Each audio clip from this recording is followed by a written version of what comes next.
Thank you very much, Jan, and maybe already this lectern may have outgrown me in the last couple of minutes. I might need something to stand on. Look, I, as a part of my own cultural protocol, want to begin by acknowledging that we meet today in the lands of the First Peoples of this area, the Musqueam, and I acknowledge their ongoing responsibility for the health and well-being of their community and the health and well-being of the lands and waters and sky in which we meet today. I also typically like to acknowledge my own community, the Ngurrindjeri Nation, our elders, leaders and ancestors have gone before me. A lot of the work that I'll describe today emerges out of people who have provided great leadership and direction over many generations, where we're trying to get recognitions in the absence of rights in the Australian context. And so how you do that creatively has become a part of the important learning for me. What I'm going to do is actually throw a few slides up, but I won't spend a lot of time in the slides themselves. I have a prepared paper, and this is a paper that I can't claim to be my own. I work very closely with a couple of people in the development of this paper, and I just want to acknowledge Associate Professor Steve Hemming and Dr. Simone Bignell as co-authors of the paper, friends and colleagues. And I want to thank you all for spending your time and taking the time out to come and have a listen today. What I thought I might do, just to give you a little bit of context though, is that I'm going to be talking about the idea of post-humanism in the context of sort of continental philosophy, which is kind of moving down this new pathway in what they're calling the new humanities, which talks to the whole issue of the divide between humans and nature, as if there's this divide. And I don't think it's so new, actually. I actually think Indigenous populations have understood that for generations. And so the idea of a new humanities taking on the critique or trying to build the theories of post-humanism is something we've been doing for a long time, because we do not see ourselves as separate from country. We're our country, it is us. And therefore, in terms of all the ways that we interact with it, and whether that's in relation to health, governance, education or whatever it might be, needs to acknowledge that there's not this artificial divide between humans and nature. We don't see it that way. And that then actually raises questions about what is the relational sovereignties that we have therefore as Indigenous people to the country and to the lands and waters. And so what might we do also as a part of thinking about that in terms of decolonial pedagogies? Probably spending a little bit of time in the pedagogical space, but probably not as much as setting up some of the other debates and arguments around this topic. The slide that I have up here is on the your right hand side.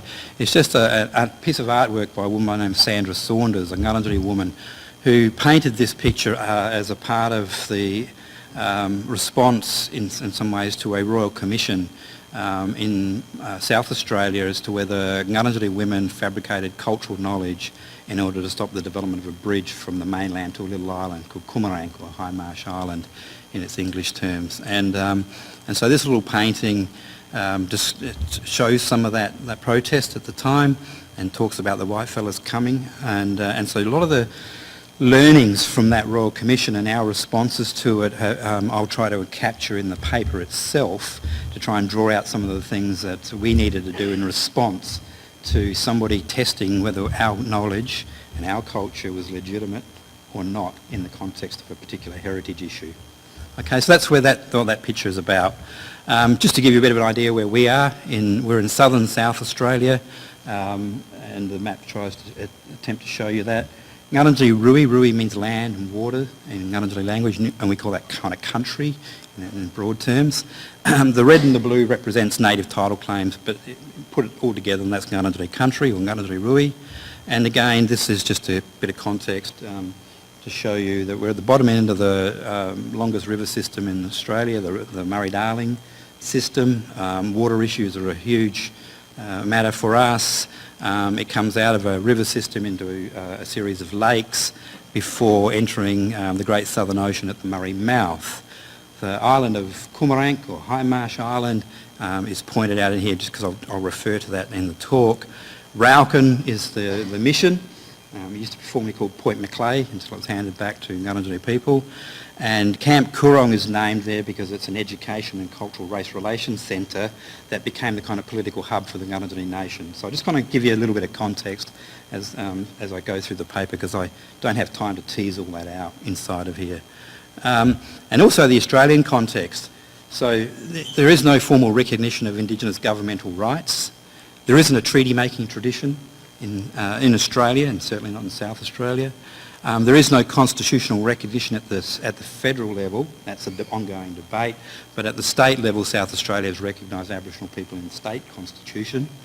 And in terms of formal collective Indigenous input into policy development, largely it doesn't exist. There are efforts, with advisory bodies and other things to do that, but in terms of formal collective, and that's the key word here, that largely doesn't exist. So we're in a context that's pretty tough. It's difficult to do stuff in this space, and an absence of recognition and an absence of rights. And so in the absence of rights, you don't get a rights to governance kind of movement. You have to do governance well in order to be able to try and build rights. So it's almost the complete opposite of those spaces where treaty rights might frame something for you, and then you think about the governance there. So we're doing a kind of the opposite, a governance to rights kind of an agenda in the absence of those recognitions in the Australian context. And I'm going to use a lot of language and concepts in here, and so I'm going to just leave this up, and as I use it, because I know when people talk to me and they use their own community context and language, I'm trying to always work out, now what did that word mean, and then I miss the talk and what's going on. So I'll leave them up and allow you to just read as you across it, and I may refer to it and tease some of it out. The other part, and it's the final bit before we get into the paper proper, is so I've picked up a little bit of a lurgy, so I might just have to stop every now and then and have a little drink of water. Okay, so please excuse me while I duck down and do that right now. Okay. So this paper considers the implications of Indigenous sovereignties for reparative and decolonial pedagogies in settler colonial democracies. In it, we discuss aspects of our theoretical and applied research investigating pedagogies of the contact zone that produce forms of relational sovereignty to move us towards a transformational practice of ex-colonialism, in Bignell's words. Our research focuses on the Ngarrindjeri Nation in southeast Australia, who describe their rightful responsibility for supporting a beneficial ecology of relationships between lands, waters, people and all living things in terms of Yanarumi, meaning to be speaking as country. The emphasis is not on for country, but as country. In the paper, we discuss how Ngarrindjeri use the Yanarumi concept to understand and assess the changing conditions through which they strive to educate the post-colonial public. We consider the potential of the Yanarumi methodology to transform colonising curriculum and assessment frameworks of school-based education, and explain how Yanarumi principles can lead to frameworks that align with Indigenous values and goals aimed at securing well-being for people, country and all living things. So Ngarrindjeri are water people of the Coorong, Lower Lakes and Murray Mouth region of South Australia. Ngarrindjeri knowledge has developed over thousands of generations, situated in, on and with country, and grown from the lands and waters and all living things. Ngarrindjeri continue to pass on life-sustaining knowledge and cultural wisdom despite the oppressive constraints of a settler colonial system of education. Ngarrindjeri people are integral and inseparable part of Ngarrindjeri lands and waters, and have an abiding responsibility to sustain the ecological health of country that defines their existence as such. Ngarrindjeri Rui Ruar is an Indigenous philosophy that encapsulates an interconnected system of nature and culture, of being and knowing. And Rui Ruar, Rui means lands, as I explained earlier, lands and waters. Ruar means body. So Rui Ruar conceptually talks about land, body, spirit as being really important. So we use this language when talking with outside parties. So while Ngarrindjeri Yanarumi expresses the responsibility and political authority of Ngarrindjeri as agents of ethical interconnection, Yanarumi articulates the Ngarrindjeri responsibility to act and relate in ways that cares mindfully for the interconnected being of Rui and Ruar, as was conferred at the beginning of time by creation ancestors such as Ngurunderi, one of our creators. The state of South Australia and the education systems that work through it fundamentally interrupt Ngarrindjeri lifeways by imposing Western philosophies of being that separate humanity from non-human life, and reduce lands, waters and all living things to resources in an unsustainable capitalist economy. The colony of South Australia was established by the Sovereign Authority of Imperial Letters Patent in 1836. And although the letters patent formally recognise Indigenous occupation and original land rights, this original recognition was subsequently forsaken as the nascent colony developed, and consequently South Australia has no treaties or regional land rights legislation. And although the state government has recently announced and then withdrew as a result of a state election and an incoming government, a renewed commitment to honouring the promise contained within the founding authority of the letters patent by recognising Indigenous rights through a process of treaty with the Indigenous nations in its jurisdiction, the state of South Australia is yet to negotiate a just settlement with Indigenous nations. Likewise, the federal government has not entered into treaty with Indigenous Australians. This unresolved issue of governance remains critical in any discussion of education, collaboration and engagement with the nation state. In the context of teaching and learning, the unresolved issues of Indigenous rights manifest in an education institution that is yet to acknowledge the sovereignty of Ngarrindjeri or other Indigenous peoples.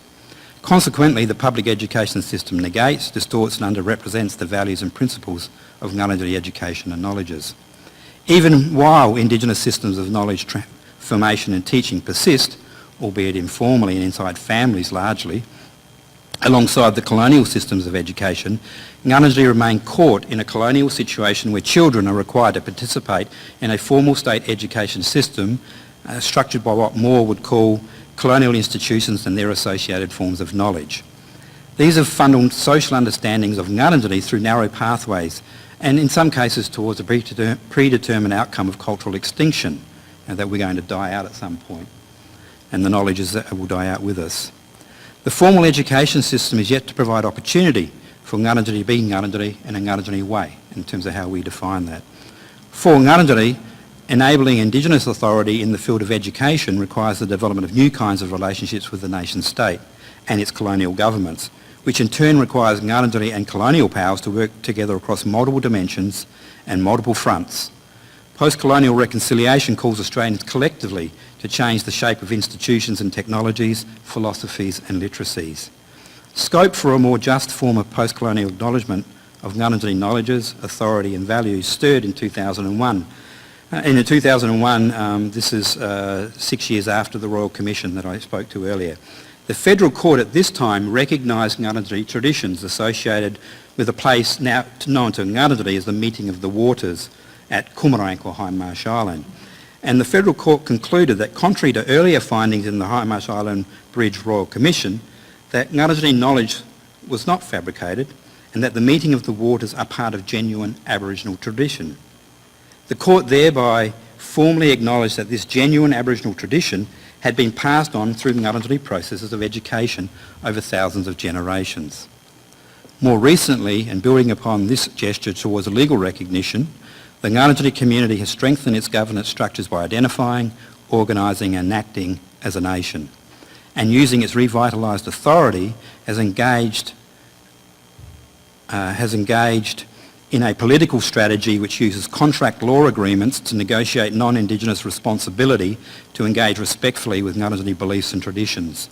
So when legislation and policy didn't work for us, we turned to contract law as the mechanism on which to try and build different kinds of relationships.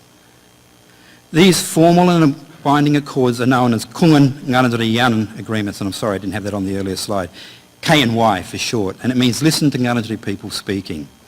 And this innovative development in jurisprudence has shifted the South Australian Government's monolithic grasp on authority by enabling Ngarrindjeri to resume a leading role in caring for and caring as country.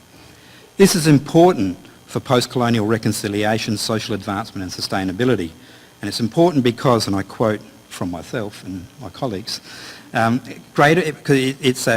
it's important because This is important for post-colonial reconciliation, social advancement and sustainability because, and I quote, greater appreciation by non-Indigenous society of Indigenous knowledge as a valuable contribution to world knowledge can lead to productive cross-cultural philosophical alliances that bring together sympathetic understandings of the conditions of sustainability, inspiring new approaches to environmental stewardship and enabling more participatory alternatives to top-down centralised environmental management." Unquote. This shift in cultures of governance and authority is of crucial importance to the continuation of Ngarrindjeri education in the face of continuing colonial policy. Through their work on country and with leaders from government and key organisations who make decisions about Ngarrindjeri country and act upon these decisions, the Ngarrindjeri nation is shifting the way Ngarrindjeri country and people are understood. This work requires both the continuation of Ngarrindjeri traditions of teaching and learning and the generation of new forms of education and negotiation in response to changing demands created by legacies of colonisation and its related impacts upon land, water, people and all life forms. Education, like caring for and caring as country, is a social obligation for which Ngarrindjeri as a nation are responsible. Ngarrindjeri knowledge, philosophy, science and experience are increasingly articulated through a practice of Yanarumi, speaking as country. And this provides a transformative methodology, we think, for rethinking education from a Ngarrindjeri perspective. So now I just want to kind of move to talking about Yanarumi as public pedagogy, speaking and acting lawfully as country. So public and political recognition of the value of Ngarrindjeri knowledge has not come easily, but rather as a result of an intensive campaign of research, of publication, of political negotiation and public education intended to drive a process of post-colonial transformation. The notion of Yanarumi, as we've talked about it being a Ngarrindjeri concept, which can be translated also as acting or speaking lawfully as country, sits at the cornerstone of that campaign. It is fundamentally connected to understandings of peaceful relations and well-being. By speaking as country, when land is conceived as an entity that is never separate from the indigenous peoples with which it is connected, Ngarrindjeri act lawfully and authoritatively according to the principles of ecological interconnectivity and define their sovereign responsibility to live carefully in relation to those lands and waters. Yanarumi is a practice of balance and connection. Things and situations should be understood and expressed in terms of their potential for forming reciprocal relations that reproduce well-being for individuals, as well as sustaining the environments and ecologies in which individuals participate. Yanarumi articulates the Ngarrindjeri responsibility to act and relate in ways that cares mindfully for that interconnected being of Rui Rua, as was conferred at the beginning of time. Yanarumi exercises the collective right and obligation of Ngarrindjeri to protect, preserve and foster all of the life forms that are sustained by the country, including the cultural life of the community itself. Simultaneously, the relational perspective articulated in Yanarumi assists Ngarrindjeri to work through potential conflicts, misunderstandings and problematic engagements. Yanarumi therefore asserts the rightfulness of Ngarrindjeri ways of being and knowing based on Rui Rua as an interconnected indigenous philosophy of relationality and interconnection. A twofold implication for Yanarumi for education becomes apparent. Firstly, Yanarumi requires the education of Ngarrindjeri citizens in their own culture, histories and ways of their nation. Ngarrindjeri students need familiarity with their creation stories and the obligations and rights established by the ancestors if they are to act effectively as citizens of the Ngarrindjeri nation, and thereby to speak with authority and confidence as Ngarrindjeri in relation to non-Indigenous society in South Australia and beyond. This involves Ngarrindjeri engaging with the non-Indigenous publics and agencies now cohabiting Ngarrindjeri country in order to teach the principles and perspectives of right conduct and environmental science that Ngarrindjeri have developed over aeons of occupation and have long used successfully in sustainable natural resource management. Integral to this process of public education is the assertion of Yanarumi as an authoritative Indigenous agency of social expression and construction, coupled with the recentering of Rui Rua, land, body, spirit, and the dismantling of colonial logics that are based on false divides between people and country. This is significant in the context of collaboration with colonial governments with a multi-generational and continuing history of dispossessing Indigenous people through westernising acts of humanising that disconnect Ngarrindjeri from Ngarrindjeri ways of being, and by repossessing Indigenous lands and waters through this divide. The Ngarrindjeri approach to caring for and caring as country prioritises Indigenous nation rebuilding principles in a public pedagogy that asserts Yanarumi as a non-humanist responsibility to speak as country. Just need a drink, excuse me. So this strategy has gathered pace after the 95 Hindmarsh Island Bridge Royal Commission, that can be identified as starting in its contemporary form in the mid-1980s with the establishment of organisations such as the Ngarrindjeri Tendi, which is our ongoing traditional governance structure, and the Ngarrindjeri Lands and Progress Association, where Camp Coorong was based as a cultural, education and race relations centre. A collective of Ngarrindjeri leaders, scholars and non-Indigenous supporters have contributed to its development using insights from Ngarrindjeri philosophy, cultural studies, Indigenous standpoint theory, post-colonial theory, anti-colonial theory, assemblage theory, critical race theory, actor network theory, post-humanist philosophy, the new humanities, critical whiteness studies, anthropology, museology, education and human geography, to name some of them. What that means is we're just very promiscuous with theory and we'll take whatever is useful to us and apply it where it's helpful to what we do. So this array of thinking reflects the complexity of theory and ideas brought together in the South Australian context to address the challenges faced by Indigenous leaders seeking successful strategies for producing healthy futures for their people, for their lands and for their waters. And the result of this work has produced significant changes in relationships between Ngarrindjeri and the settler state. What was able to occur as a result of taking the Yanarumi kind of a process and talking and articulating our philosophy of who we are and our ontologies around our knowing and being is that it seemed to be successful. We won a major river prize in 2015 for river management in collaboration with the state government. So the very state government who had a royal commission and whether we made up knowledge about a site in order to stop the development, collaborated with them, and 20 years later we win the Australian River Prize for river management. As a result of that, the state government began a process of recognising regional authorities, and then that led to the opening up of potential for treaty conversations. So Yanarumi has been at the heart of that kind of development of political negotiation and political process. So Ngarrindjeri livelihoods, culture and well-being depend on exercising their cultural agency. With this in mind, the Ngarrindjeri Regional Authority identified the key goals that I've got before you up on the slide that hold Yanarumi as the expression of this cultural responsibility, which aims to safeguard healthy Rui Ruā. And so, you know, what we do at the community level is think about, well, if we want to have confident people in the community, how do you strategically plan for confident people? You know, it's a real tough question to try and answer that and think those things through. So the very process of saying, what do we want? Let's structure up our governance structures to say who we are, identify as a nation, organise ourselves in such a way that we can enact decision-making responsibility through our institutions we create. Excuse me, I'm really struggling. We then get the opportunity to tease these things out further.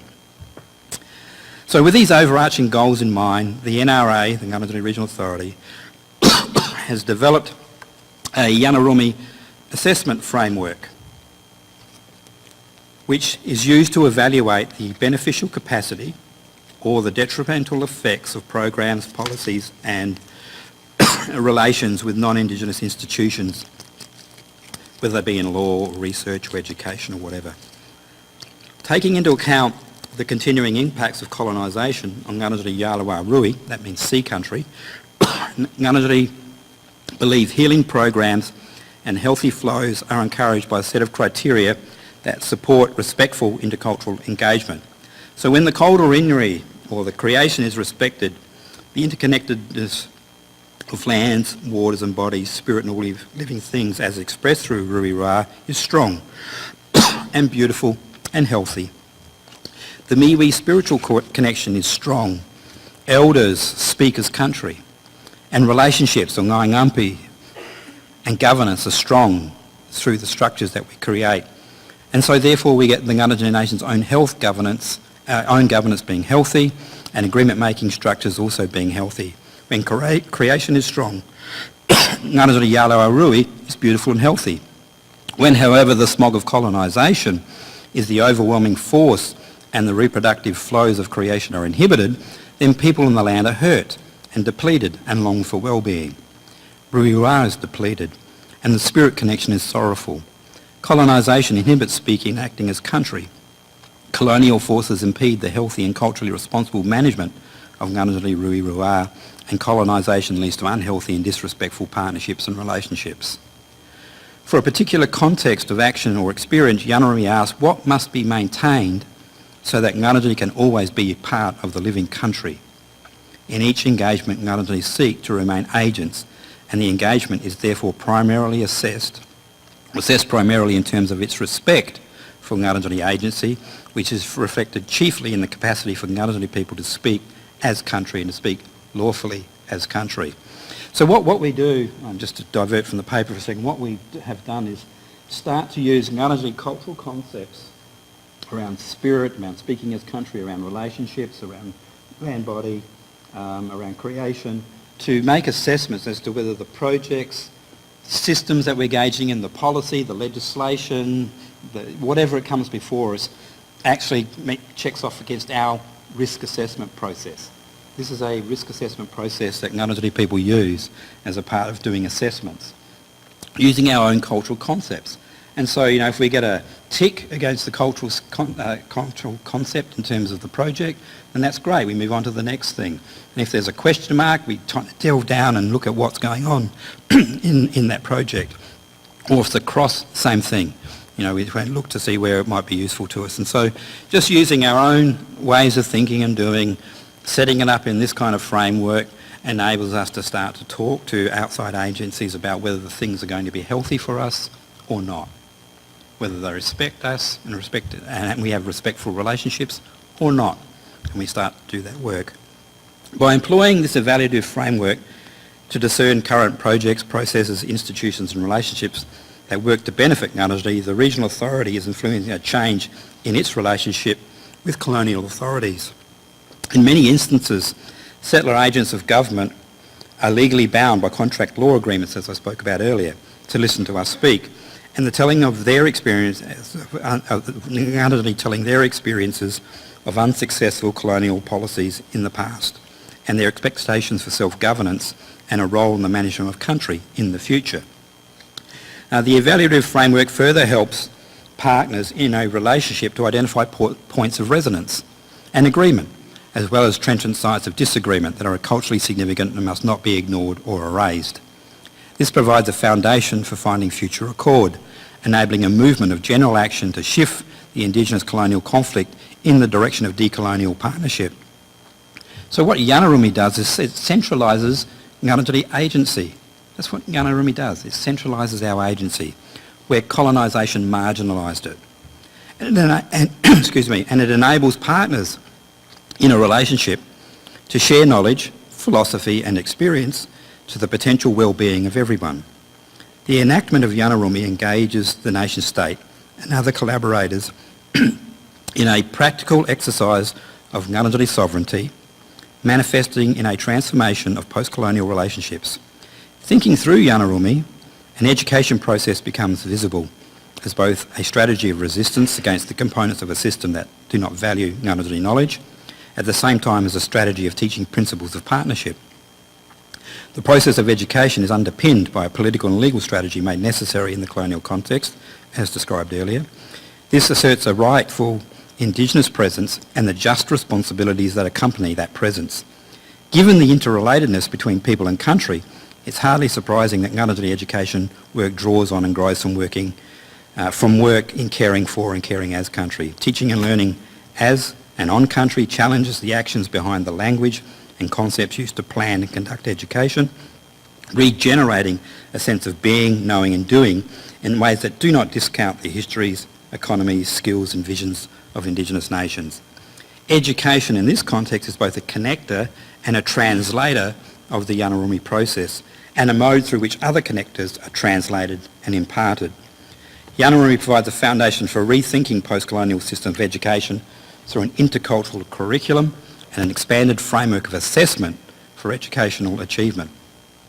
Because it asserts an Indigenous authority to exercise a socially constructive agency of relationship with all neighbouring powers in the natural and social ecology that constitutes Ngarrindjeri Wiriwara, and which now includes colonial powers, a Yanarumi approach potentially decenters colonial interests to reposition the interests and knowledges of Indigenous peoples and the nation state in a shared space of interaction. And so now this is getting towards the end of the paper. I want to talk a little bit about decolonising the education system by speaking as country before concluding. So the depth and texture of Indigenous knowledges, the intergenerational transmission of teaching and learning that has survived colonisation, carries a creative potential missing in current education curriculum and overlooked in the overarching national school assessment and testing framework. Ngarrindjeri have a multi-generational history of being categorised and controlled, and their knowledge system has been devalued and erased by Australian systems of education. In the main, there are pockets of activity around curriculum and curriculum development that exist, but in the main. By contrast, a Yanarumi approach to curriculum development and assessment of education expects pedagogical approaches that support and reproduce the well-being of Ngarrindjeri students and of Ngarrindjeri as a nation. The Sovereign Act of Yanarumi supports a learning environment that respects Ngarrindjeri expertise and experience and recognises the impediments that the state has constructed in its problematic colonising relationship with Ngarrindjeri since 1836. Since the early 1970s, Ngarrindjeri have engaged in a resistive and transformational education program designed to produce the conditions for Ngarrindjeri self-determination and well-being based on Ngarrindjeri knowledge, experience and philosophy. Leaders have consistently asserted the right to speak and act as country as fundamental to peaceful, healthy and just life in social relations that emphasise connection rather than division.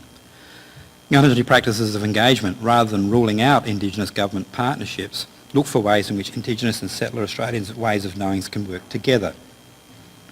Ngarrindjeri transformations in the political sphere demonstrate that a Yanarumi approach offers possibilities of transforming the curriculum into a decolonial or ex-colonial form.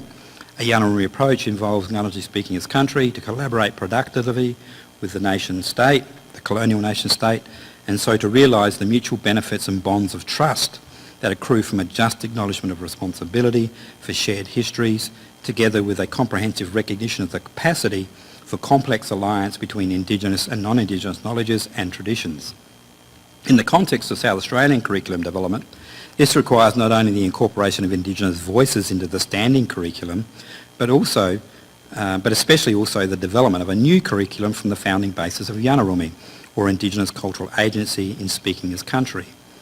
In turn, this involves a shift away from the notion that Indigenous educators can be considered by government simply as service providers who furnish cultural content that may be selectively adopted or ignored in the curriculum depending on the whims and preferences of the educational authority, to enabling Indigenous peoples as co-creators and authoritative agents who will help to decide the content that is needed to foster an appropriately non-imperial and culturally diverse curriculum.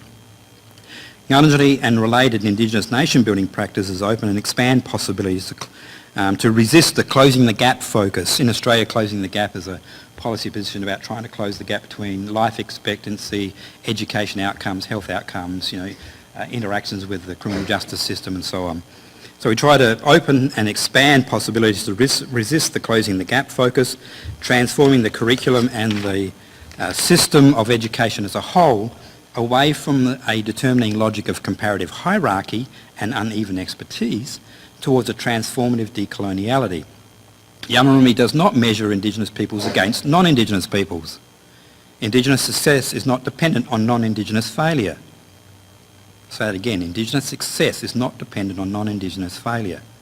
Rather, Yanarumi works towards an education for well-being, whereby all living things are perceived as connected and relations can be managed for maximum mutual benefit. In articulating how all things are connected and can combine beneficially, Yanarumi attempts to engage productively with the dominant settler colonial reality in order to encourage its transformation, and rather than simply oppose it.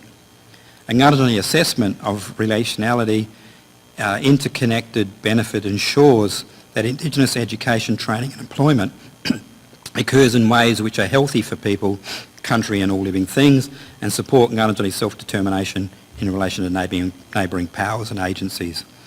A Yanarumi approach may also be brought to bear upon a critical analysis of the Australian National System of Educational Assessment and Testing, or NAPLAN, as it's known in our country. Yanarumi emphasises the relational connectivity and the role of diversity in enriching environments and enhancing their potential for supporting complex associations that bring creative benefit through partnership. Rather than perpetuating the deficit logic of current assessment and testing methods, a Yanarumi approach to assessment can generate alternative styles of education to supplement and expand current frameworks. Learning achievement and the successful acquisition of concepts need only measure a student's performance in need not only measure a student's performance in relation to a finite standard, but could also be evaluated on the basis of the student's capacity for understanding the complexity of how things relate in an ecology. This ecological understanding requires a critical aspect where students develop knowledge of the systemic constraints to interconnectivity, and a creative aspect based on experimentation coupled with reason, where students are called to conceive how interrelations between things, including people, can be directed to enable the well-being of individual entities and of the environment that sustains them. Ngarrindjeri want knowledge to take form and expression through a deep acknowledgement of Rui Rua, land, body, spirit. The aim of teaching and learning is then not to target and train students, but to respectfully and creatively weave connections. Viewed from an Indigenous Australian perspective, the art of weaving is a complex and sophisticated educational act. For Ngarrindjeri, weaving represents the concept of Rui Rua and interconnectivity, and the spiritual connection through miwi. Ngarrindjeri learning is developed culturally through doing, experiencing, knowing through the miwi, our spirit. Truth is known through doing, feeling and believing. When something makes sense, it is felt as right, and this feeling produces insight, learning and wisdom, evidence to others through later actions. This embodied concept of truth translate in our world, Ngarrindjeri word as warrawarran, knowing and believing, and it expresses a notion of ecological balance or harmony. Balance and harmony is also important in weaving. Cultural weaver, Ngarrindjeri elder leader Ellen Trevorrow explains, and I quote, "Stitch by stitch, circle by circle, weaving is like the creation of life. All things are connected," unquote. A Yanaruri approach to curriculum and the assessment of education opens possibilities for understanding the interconnected agencies of the teachers and the learners to experience the weaving together of the various elements of knowledge that lead to better understandings of humanity in relationship with country, or of the self in relation to the world. For all students who cohabit in the learning environment that is subtended by Ngarrindjeri country, teaching and learning should connect and interweave with Ngarrindjeri knowledges, valuing the ecologies and economies, arts and sciences, histories and futures of Ngarrindjeri country and nation in balance with those of settler society. Yanarumi resists the tendency of the dominant culture to impose its values and normative character over the new forms that emerge when societies come into creative contact. An Indigenous praxis of cultural authority, Yanarumi articulates Indigenous values associated with an epistemology and ontology of interconnectivity that recognises and respects the vital persistence of difference. Yanarumi asserts a continuing Indigenous agency of cultural being and of social construction, which cannot be subsumed within the dominant colonial culture that is predicated on the disarticulation of Indigenous voice and the denial of Indigenous presence. And in turn, while settler Australian discourses are questioned and challenged by Ngarrindjeri Yanarumi, their existence and continuation as such is not denied or negated. Yanarumi enables the return of appropriated knowledges to their custodians, also fostering a general appreciation of Indigenous survival and transforming contemporary Australian colonialism. So, to conclude, through Ngarrindjeri Yanarumi, local Indigenous country, knowledges, spirit, agency and relationships engage partners in taking an ex-colonial turn, which departs from colonial categories of Indigenous containment and control and moves to create conditions for the emergence of a different type of relationship between Indigenous peoples and the settler state. Ngarrindjeri Yanarumi is a declaration of Indigenous authority and constructive agency. And while Ngarrindjeri Yanarumi relates to Ngarrindjeri Rurua and is therefore particular to Ngarrindjeri country, the spirit of Yanarumi is shared by many Indigenous nations in Australia and internationally. Yanarumi is an intellectual, theoretical and imaginative space, like kaupapa Māori, to quote Linda Tilway-Smith.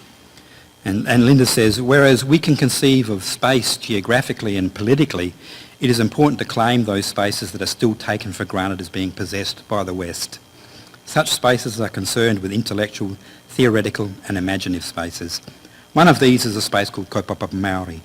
This concept has emerged from lessons learned to Te Anglo Rio, language, I butchered that I know, and Kura kaupapa Māori, and has been developed as a theory in action by Maori people, unquote.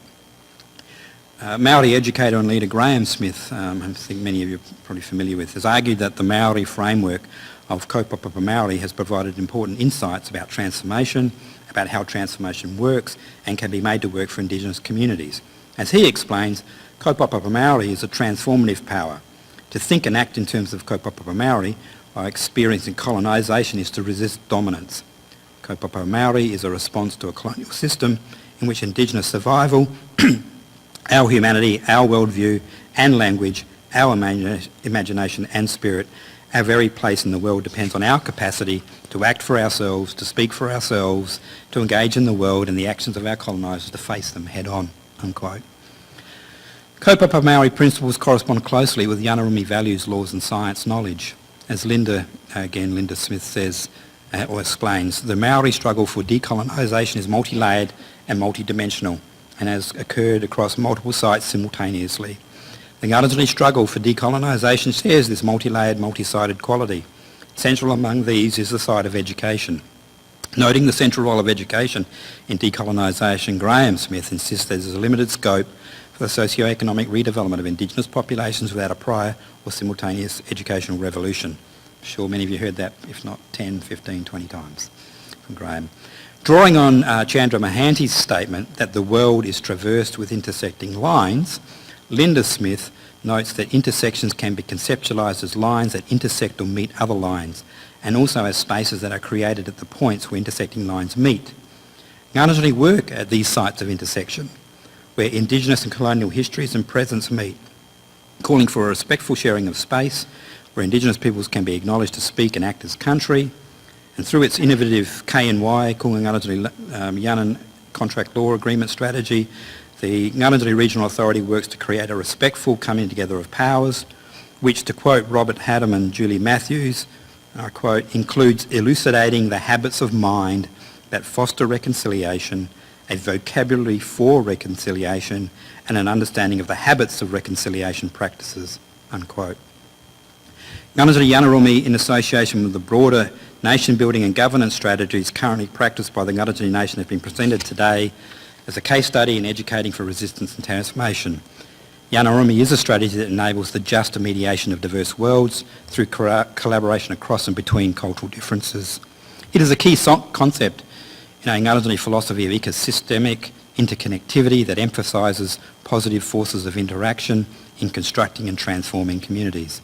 For this reason, myself and my co-authors suggest it provides an Indigenous conceptual framework for thinking about the relational sovereignties that now coexist in places where a colonial power has been imposed upon diverse Indigenous nations that have never ceded their original sovereignty. As a sovereign force that resists colonial efforts to alienate, eliminate and assimilate Indigenous peoples and knowledges, Ngarrindjeri Yanarumi provides an exemplary foundation, we believe, from which to transform colonising forces of teaching and learning into decolonising approaches of collaboration or reciprocity that are life-sustaining for Indigenous peoples and country, and indeed for the settler societies in which they now coexist. Thank you. I'll leave it there.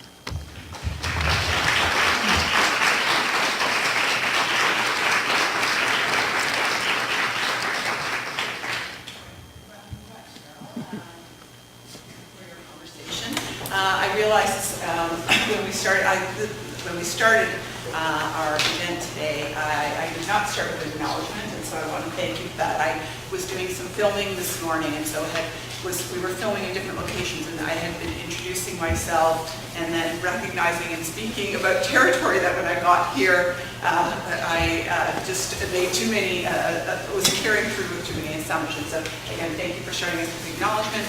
And my name is Jan Pear, and I'm an Associate Dean for Indigenous Education in our Faculty of Education. And so really thank you for sharing your perspectives and experiences of what's happening in Australia. I think a lot of that resonated for many of us here, and so I just want to open the floor up here for some questions or comments to invite some conversation here from our audience. And I feel like we're being filmed, so I feel like maybe I should introduce myself. Okay. We are being filmed, and I believe the microphone is the one that picks it up best, so I have to attempt to try and reframe or repeat your question if I can.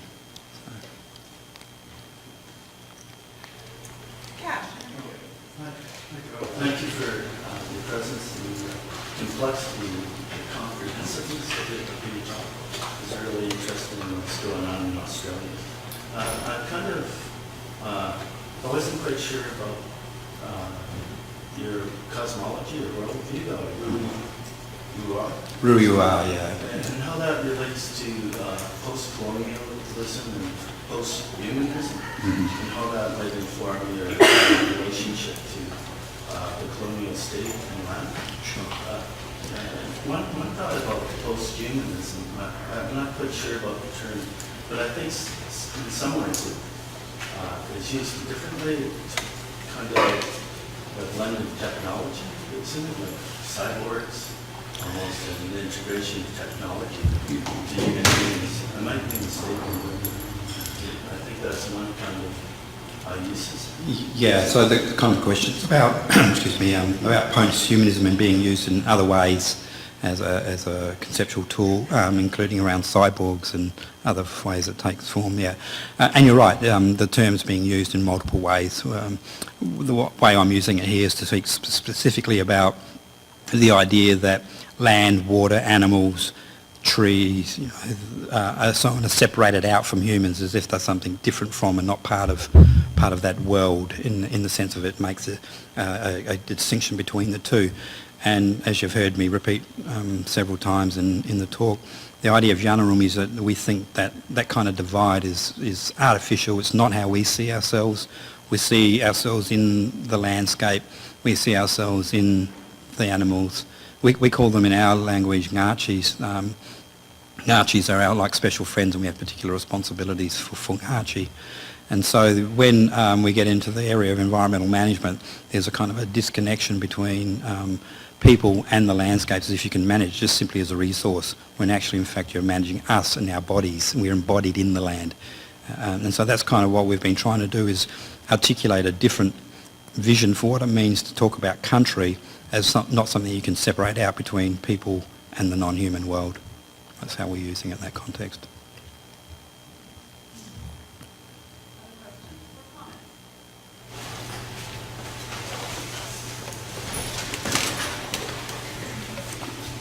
Yeah. Could you talk about Rui, Ruar, the other one, and how that informs your relationship to the land and the colonial state? So Rui, it means land and waters. Ruar is body and spirit. And so when we put them two together, and they're in the language, Rui, Ruar, land, body, spirit, is a central understanding of interconnectivity of Ngurrindjeri. So we are part of the land, our bodies are part of the land.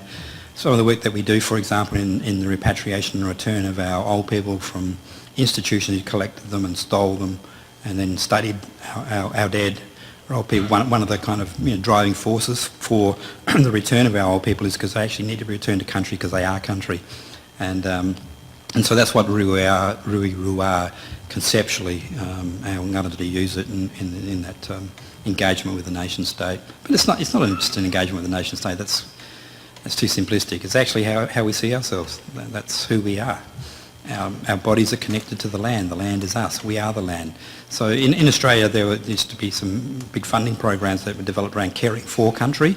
And we've been saying, well, we don't just care for country, but we are country, so we care as country, and we're caring for ourselves. So when we engage in political strategies, and we have at various times, in trying to stop a development or manage water and wetland wetting and so on, we understand that when we hold things up and things don't happen to the country, then we're actually doing self-harm. And so, if we see ourselves as a country, any act that makes the country unhealthy is an act that makes us unhealthy. I have a question. I teach grade 4 in Latin, which is about 25 kilometers from here. And what I struggle with is how do I introduce, in a meaningful way, Aboriginal education and issues in the classroom. And I'm just wondering what your experience was taking this into the actual classroom with educators which may or may not have an appreciation of the issues that you're bringing forward. Yeah, I apologise if I made this sound like this is something that's actually happening in schools. It's not. This is part of the debate about what we're trying to do in terms of negotiation. So when we were in a process of negotiating treaty, when I say it's not, I'll come back and just clarify what I mean by that. When we were in the treaty process with the state government and we were talking about education, Ngarrindjeri elders and leaders were primarily talking about the total absence of Indigenous voice, the absence of Indigenous knowledges.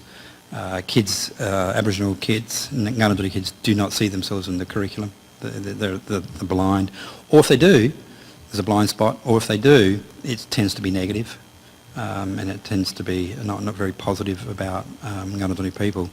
So what we were doing in the part of the treaty process was trying to work our way through negotiating a different context in terms of the education system and what it was doing in relation to our children and knowledges. Now there are bits of work going on all over the place. You know, there are interested teachers who want to make things like this work and who take the time and energy and develop lessons and curriculum that makes visible Indigenous students, that celebrates Indigenous knowledge, that tries to connect those things with community and bring family and parents into the school environment. There's, you know, all those things are happening. But in terms of a system, a political system that makes determinations about what is valued knowledge and then tests what it considers to be valued knowledge, we're outside of that when you can't represent yourself politically. You get to be advisory, but you don't get to call the shots. You don't have decision-making authority. And so what we're trying to do with the regional authority is shift that so that politically Ngarrindjeri people get to be able to call the shots in relation to education, or call out the education system if it's a problem, or celebrate the education system if it's doing great stuff. You know, and so, you know, so I don't want to kind of make it too black and white, because it's not. There's shades of grey all over the place. There is good work going on in places, but by and large it's not. And so most of our kids, Ngarrindjeri kids, most kids in Aboriginal Australia, Torres Strait Islander Australia, are largely in mainstream schools. And so where do they get to see themselves in the curriculum? How do we do that? You know, they must get tired at my daughter's schools when I turn up and say, well, you're teaching about water. Have you ever kind of, there's a whole bunch of writing about Indigenous people's understandings, knowledges, uses of water and how they see themselves as water people, you know, all over the country. So where's the Indigenous voice? Where's the Indigenous knowledge as a part of water? Or, you know, you could pick anything. I'm just picking water because I know a little bit about it. So I don't know if that's answered your question, but we'll scoot it around a bit. I hope there's at least some response to it. The final thing I would say, and I've been mostly working in the areas of natural resource management, cultural heritage management, because largely that's what community says is important, and I'm trying to connect these things into education through this kind of writing. But I'm not actually out in the schools doing it, you know, so let's be clear about that. I'm not a teacher in a school doing this kind of work. So, you know, I kind of take maybe a slightly different view. But when I'm talking to the teacher education students that I lecture to, one of the things they often talk about is just that. What do I do as a teacher in a classroom, in this kind of setting, and so on? And I don't feel like I know enough to be able to teach about Indigenous knowledges and perspectives. I'm frightened that I'll get it wrong if I do. And they have those sorts of fears. And one of the things that we try to communicate, and it was a position of the education department, is, yeah, you know, you may make mistakes, but you've got to give it a go, you know, give it a go, connect, learn, acknowledge mistakes, get better at it next time around, you know, spend the time building your knowledge, engaging, and then reflecting that in the curriculums they have, and control the spaces that you're in. You know, you're not the education minister, so you're not necessarily going to get a say about the next state Aboriginal education strategy, or you may not be doing that. You might be a classroom teacher, but you do have power. Exercise it. Exercise it in the jurisdictions that you can. Do it where you are. You know, that's kind of what we encourage people to do. And who knows? Maybe through the courses that we teach, the classroom teacher later becomes the school principal, or in a leadership role in a school, and later becomes a district superintendent, and maybe even becomes the Minister for Education, and then actually might do something about it. You know, that's part of the goal. Daryle, to what extent did this have to be a knowledge project, where you had to bring forth knowledge that was on the verge of disappearing, or to resurface knowledge, because where you are relative to knowledge is pretty outstanding compared with where I'm at, where epistemology seems to be fading in some communities. Yeah. And then the other thing I'd like you to talk about is, you talk about your nation, but I wonder if you could talk a little bit about the relationship to your neighbouring nations. Sure. Okay, so yes, it is a knowledge project, absolutely. One of the very, and this is why I put this slide up, this kind of, there's a real need, I would argue, certainly for Daryle, but I imagine it's for many Indigenous populations around the world, to continue to educate ourselves about who we are. We actually need a civics kind of education project, I think, at the community level, because most of the learning about our histories and our traditions and our culture occurs not in a systematic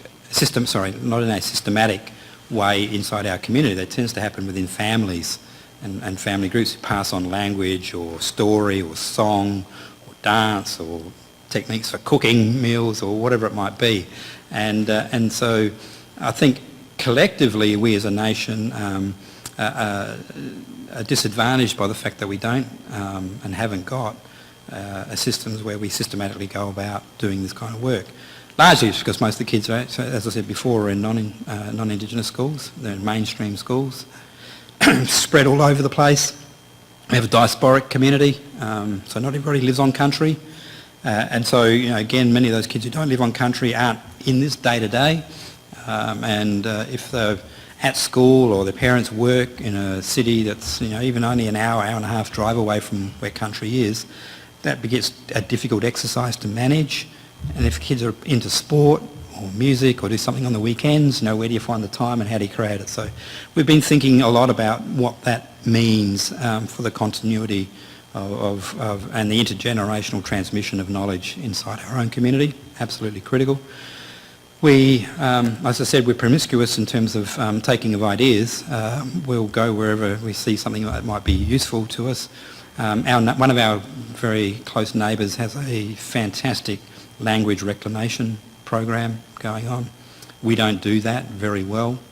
And so connecting to neighbours to think, and not just immediate neighbours, but in the interconnected Indigenous world, taking ideas, thoughts, ways of doing things, sharing ideas, I think those things all become an important part of the process, even though sometimes we're all kind of, when I say we, where I primarily have worked is in the Kansas countries, Canada, Australia, New Zealand and the United States, all kind of English settler colonial traditions, different legal systems, and slight, but largely, English settler colonialism. And so, we get a chance to be able to share ideas and, strategies, ways of doing things, and I think there's more and more need for that kind of work. I'm now rambling, Rob, so bring me back to the question if I need to be brought back to the question. I guess you're talking about your nation, but you're surrounded by other nations. Mm-hmm. Yeah. And so I was sort of wondering of how this seeps out, whether there's a multinational. Yeah. And I got the sense from what you just said that there is a sort of multinational Indigenous orientation. Yeah. So maybe an example might help a little bit, because we all speak for ourselves, of course. And I let Gauna Nation who border us, or the Narungga Nation, speak for Daryle, so there's always that element to all this stuff. But in South Australia, we've just gone through a refresh of the state's Aboriginal education strategy with a new incoming state government who wanted to do that work. And through connections, and I was a part of the group supporting the development of the new state strategy, what I was able to get into it, which didn't get knocked out in the process, was that the education strategy would adopt a nation-building approach to its work. Now, I'm not quite sure whether the state understands the significance of allowing that kind of language to sit inside the document, and they may well try and interpret that in their own way. But if you stay to the nation-building principles, then what you're doing in terms of that is saying that we recognise Indigenous decision-making authority, we recognise the institutions that Indigenous peoples have that represent them, we recognise that those institutions have cultural match with the values and beliefs and philosophies of the people, and we recognise that they will be involved in public-spirited leadership and strategic activity to try and insert themselves into the curriculums that sit where they are. when I say sit with our R, what I'm talking about there is that in the paper I made sure we pointed out that we're talking about the schooling sector where schools exist in the lands and waters of the Ngarrindjeri Nation, and that those schools should have something that connects to that, because many of our kids, would go to those mainstream schools in Ngarrindjeri country. It's a more difficult question for those Ngarrindjeri kids and any other Aboriginal community or nation group in South Australia whose kids live in Adelaide. It's Gauna country. The Gauna could, and probably quite rightly say, well, it's our country, we think in our schools there should be a recognition of Gauna knowledges as a part of the curriculum and so on. I think that's a trickier and more difficult set of challenges to traverse. I probably haven't got much more I can add to that. Thank you very much. Is there anything built into, there were keywords in the assessment system around sick and bad and sorrowful and well-being, around trauma wisdom and its integration in the approach or into pedagogy? Yeah, look, this is just a bit of a map. It's not all the cultural concepts that exist in the community. We can continue to add to them as we need, and people are doing just those things, pointing out, well, what about, and where does that appear, and so on. So yeah, this has some flexibility, and you can adapt it and use it for whatever particular context you're going into. The reason we began to frame it in this kind of way was because we kept butting up against other parties, mostly governments at the state level, who engage in risk assessment processes themselves in terms of projects or a program or funding decisions get driven by risk assessment. And what we largely found in our context, that there wasn't actually risk assessment going on, it was risk aversion. We're just not going to go near the Indigenous stuff because we don't know what to do and it's too hard. Is maybe one way of explaining it. Maybe that I just don't care, or it's not a primary concern or interest in making of the decision. So we've learned that as you engage in projects, if you actually want to be able to drive funding in particular directions, you actually have to be in the risk assessment process yourself. You can't be out of it. Otherwise, nobody's going to represent your interests in those things. And so I'm working on a research project which is looking at how we incorporate a Ngarrindjeri risk assessment process with the Department of Environment, Water and Natural Resources risk assessment process around water allocation planning in Ngarrindjeri, in South Australia, but particularly in Ngarrindjeri country because we're a river and the lakes. And we've learnt that that's really important. If we want to be able to create, and what that does is it drives funding in particular directions. So this actually emerged in the context of, do you know, anybody in the room, you might know, Ramsar? About Ramsar?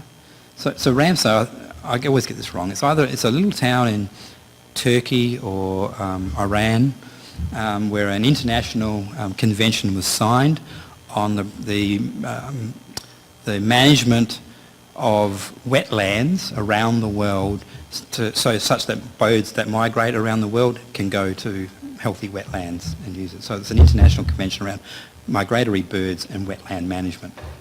And where we live in the world, the Coorong, is a Ramsar site.